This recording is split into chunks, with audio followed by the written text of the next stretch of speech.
Trisha, good afternoon. Well, there are quite a few memorials here in the Valley honoring the victims of 9/11. One of them right behind me, this piece of metal right here that was shipped to this fire station back in 2004. A piece of metal from one of the twin towers, and right beneath it, a plaque remembering those men and women that made the ultimate sacrifice. So here is what CCSD is telling us. This money basically means that no additional cuts will be made, but nothing that is currently on the chopping block will be saved, like those 1,800 positions, 1,000 of them teaching jobs.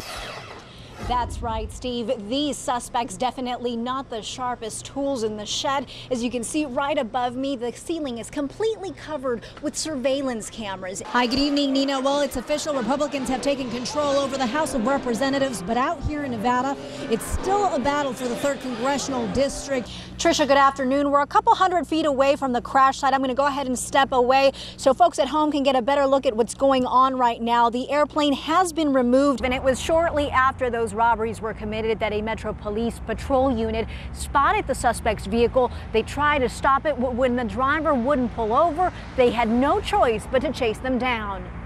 They are still trying to determine the circumstances surrounding Carla's abduction and whether her biological mother played a role in this. As for little Carla, it is still unclear when she might be coming back home. We, of course, will have the latest for you coming up on later editions of Action News. For now, reporting live outside the North Las Vegas Police Department, Annette Arriola, Channel 13 Action News. Well, Steve, looks like this guy was trying to make a quick getaway with some poker chips, but he wasn't fast enough.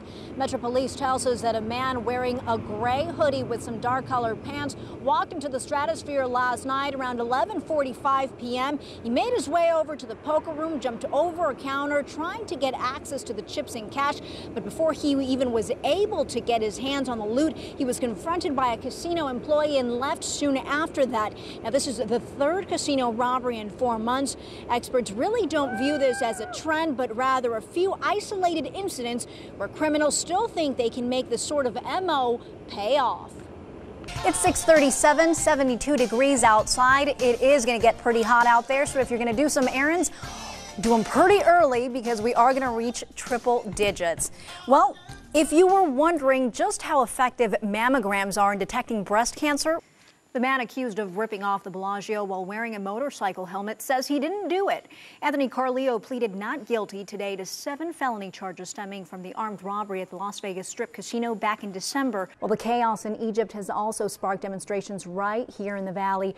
Earlier today, dozens of Egyptian Americans gathered in the streets of downtown as a sign of support for friends and relatives who they say are just fighting for their basic rights. Hey there, good morning, Lisa. Well, NHP is telling us that a total of 3 cars were involved in this crash. Right behind me, one of the 2 that rolled over. We do know that one person was ejected from one of the vehicles. That victim, along with the second person, were taken to the hospital.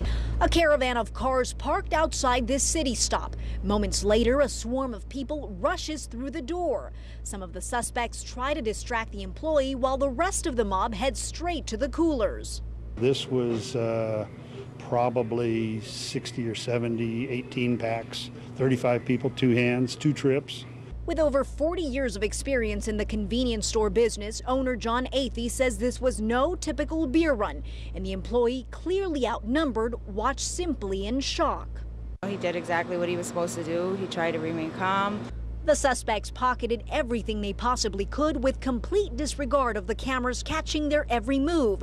This guy in the yellow shirt looking left and right, completely clueless that he was being recorded from above. I'm outraged. I mean, it could have been it could have been deadly. I don't want to see it happen again. I want to see these kids brought to justice. And less than 4 minutes later, the herd of amateur criminals was gone. Police now say these young suspects may soon see the consequences of their actions and want to discourage any copycats. The colleges, college athletic programs, and of course future employers, including the military, won't even touch somebody with this kind of crime in their background. And Metro tells us that this type of crime is really nothing new, and if caught, the suspects will be facing grand larceny charges along with burglary charges. For now, reporting live inside the city stop near Sunset and Pecos, Annette Arriola, Channel 13 Action News. We had the chance to speak with Olga Perez last night, just hours before going into the OR this morning.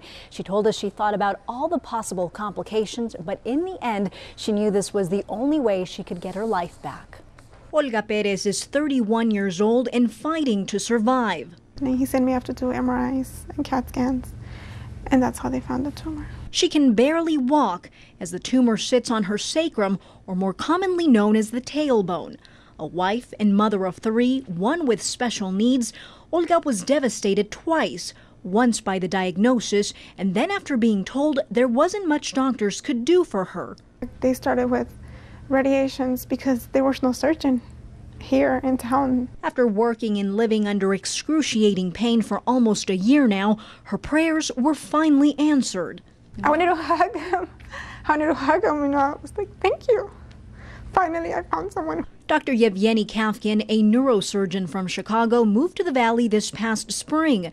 After meeting with Olga, it was decided she would have a total sacrectomy, removing the entire tailbone with a tumor on it.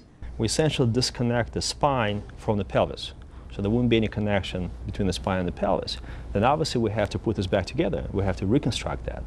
And the way we do this is by putting these titanium screws and rods. This morning, Olga checked into the hospital as a team of surgeons prepared for this complex 8-hour surgery, a procedure full of potential complications given the vital organs that surround the tumor. One of the big risks is that we might have to sacrifice some of the nerve roots in order to get the whole tumor out. And as for Olga, she says she has stopped asking, why me?